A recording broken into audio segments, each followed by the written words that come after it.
Hello Team FD and welcome back to Hot Takes, where you send us your spicy opinions and we analyse them. This week it's a playoff final special. Thanks to our friends over at Now TV, you can get a discounted rate on the richest game in football. Right, now for your poor opinions.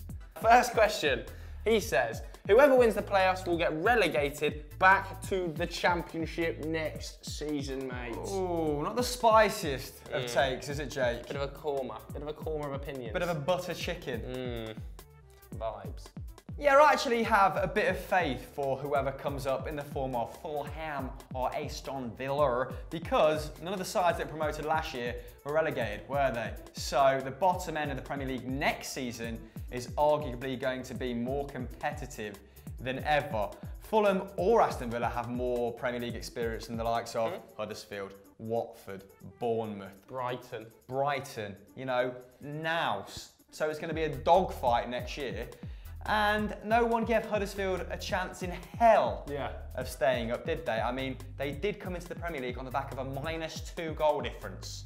Actually conceded 58 goals this season, the same as they conceded in the Championship. Wrap your sweet around that one, David Wagner. What Fulham or Aston Villa need to do is take a leaf out of Huddersfield's or Brighton's book in the transfer market, because they made some inspired signings which didn't cost them an arm or a leg. One of them. Swap around my leg and arm, Kieran. The likes of Steve Mounier for £8 million from Ligue 1. Aaron Moy for £10 million was in the Championship for a season with them prior, wasn't he? Didn't taste Premier League football before that happened. Who else? Pascal Gross only cost £3 million from Ingolstadt, because stats suggested he was the 6th best creator in Europe last season. They signed him, lo and behold, how many goals did he contribute to? It says on the script just there. 7 goals, 8 assists. Lo and behold, he contributed to 7 goals and 8 assists in the Premier League in his debut campaign. Vital to keeping them up. Glenn Murray, that was Glenn Murray's feeder. Get some new hair, Glenn. Feed the pony. And I actually think they've got 2 bloody good managers at the helm of each club. Steve Bruce, you're going to talk about him in a minute. I want to talk about Brucey bonuses. Brucey fan. Remember when he scored 19 goals in the top flight? Wow. Crazy. He used to play for Norwich, the Canaries.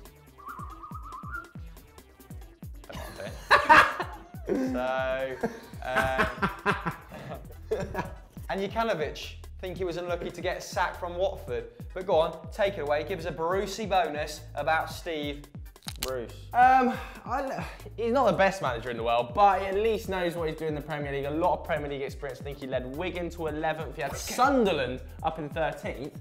And Sunderland are one of the worst sides I've ever seen play football at the moment. So he is a bit of a miracle worker. He's also had 5 promotions, so he knows about that step up, doesn't he? I think this might be his 5th. Yeah, this would be his 5th promotion if he got it. You're well done for correcting me on that one. He's also taken Hull up twice, hasn't he? I think with a net spend or an overall spend maybe of like £18 million, which is absolutely nothing in this. The Aston Villa squad is also packed full of young starlets, as is Fulham. You look at the likes of Jack Grealish, you look at Ryan Sessegnon at Fulham. So I wouldn't be too worried next season, as long as they can hold on to their squad and not get decimated by top 10 sides. The next one was sent in by Ishan, 183. So not quite, but nearly there. With all the talk about Wilshere and Shelvey, Jack Grealish was the major oversight in the selection of England's midfield.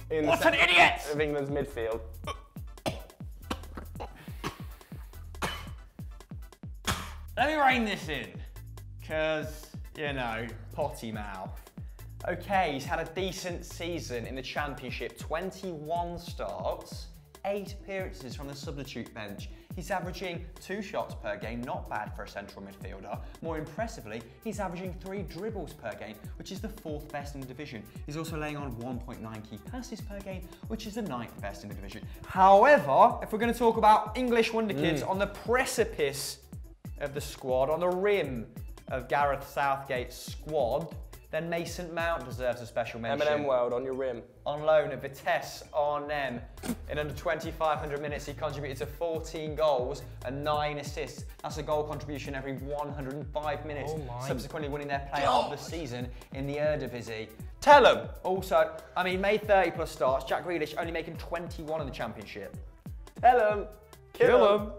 Jack Grealish, though, great lid. However, Ryan Sessegnon, best youngster in this game. Yes, and probably in this division. Just turned 18, of course, signed by Fulham when he was just 8 years old with his twin brother. He's gone on this season, some would say, to play too much football. Yeah. I mean, 47 appearances. Let's not rinse in Fulham and do a Michael Owen here, shall we? Obviously, he's garnered comparisons to Gareth Bale because he started as a left back, now he's been progressed into a left winger, but he plays nothing like him.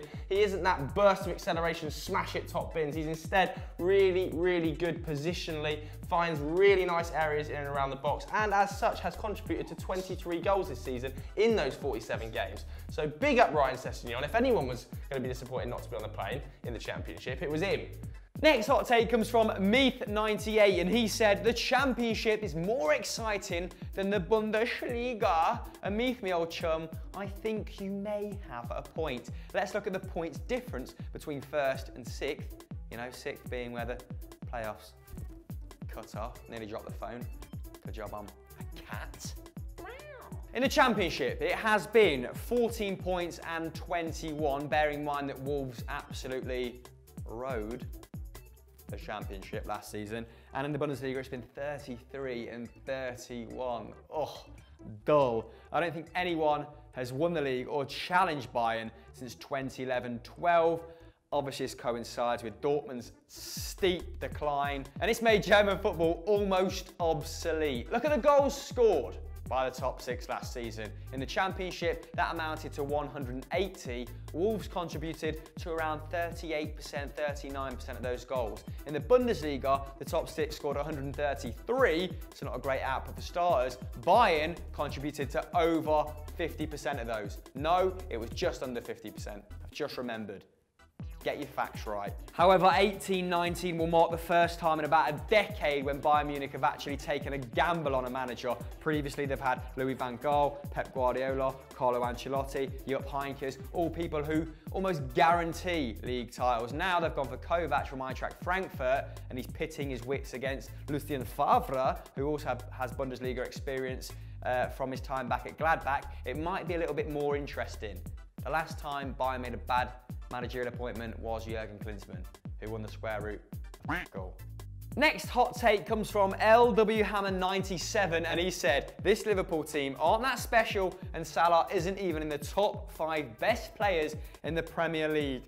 None of this Liverpool starting XI would get in the Madrid team. But isn't that supposed to be the beauty of a Jurgen Klopp side? That his teams are more than the sum of their parts. It's all about the collective effort. So yes, if you pencil down each team's respective starting 11, Real Madrid's, it's going to be hard to replace components of that side. But Liverpool, more of a team-orientated effort, like I said. In the Champions League this season, the 3 strikers have scored 29 goals. Ronaldo, yes, he has 15, but Real Madrid's next top highest, there you go, technical reference from me, is Benzema on 4. Cenk Tosun scored 4 when he was at Besiktas. Now, both sides play variations of 4-3-3. Zidane often plays a 4-3-1-2 with Isco in that hole, floating around like a gorgeous little butterfly. But if we're going to go 4-3-3, I think Firmino and Salah would get into that setup. I also think there's an argument for Van Dijk replacing Varane, but I think Van Dijk has all the physical qualities that Varane has, his speed, his grace, his poise, his elegance, but he's a better passer in my opinion. Van Dijk can also take free kicks. Have some of that. El Hammond, you're wrong. Talking wrong. Ha ha ha ha ha. Should never have been born. The next one was sent in by Jack Jones, 2805. I hope it's not that Jack Jones because hate him. Idiot Viner is. He says, Firmino has been the best striker in the Premier League this season. He's the reason Salah has been so good. I don't mean he's been the best striker. I think that's probably Harry Kane yet again, who scored 30 goals. But I think he's the most well-rounded forward. I think his link-up play with midfield is fantastic. He's incredibly creative, and he does a lot of defensive work. He's averaging 2.3 tackles and interceptions per 90. He's laying on more chances for his teammates than Paul Pogba. So you can argue he's been one of the most well-rounded forwards in Europe. But out-and-out striker, no chance. I'd probably even say Aguero's been better than him. Phoenix back as the next one. He says Christian Eriksen is way too good for Tottenham. He would be the perfect replacement for Iniesta at Barcelona. Not too sure about this one. Christian Eriksen is a phenomenal number 10. Just in those pockets of room and creating chances for his teammates, that is where he is phenomenal. 10 goals, 10 assists in I think 37 games this season. Brilliant numbers. But is he able to play that reserve role that Andres Iniesta plays at Barcelona? He might be able to, but is that where you want him? I don't think so. I think you want him hovering around the edge of the box and linking up with the strikers to create goals. Iniesta builds from deep. He was averaging 91 passes a game at the height of his powers. Christian Eriksen in his best season is averaging 61. That is because he was, of course, part of one of the greatest tiki-taka sides of all time. Yes, but get Christian Eriksen further up the pitch than Andres Iniesta. For goodness sake, he would add something to the team, but they've already got Coutinho. Do they need another playmaker like that? So that's this week's Hot Takes, guys. Thank you for watching. We hope you enjoyed it. And remember, if you want your discounted Sky Sports Now TV Day Pass to enjoy the most lucrative game in world football, get in the comments below. Joseph, what do you think the score's going to be? 1-0 Fulham.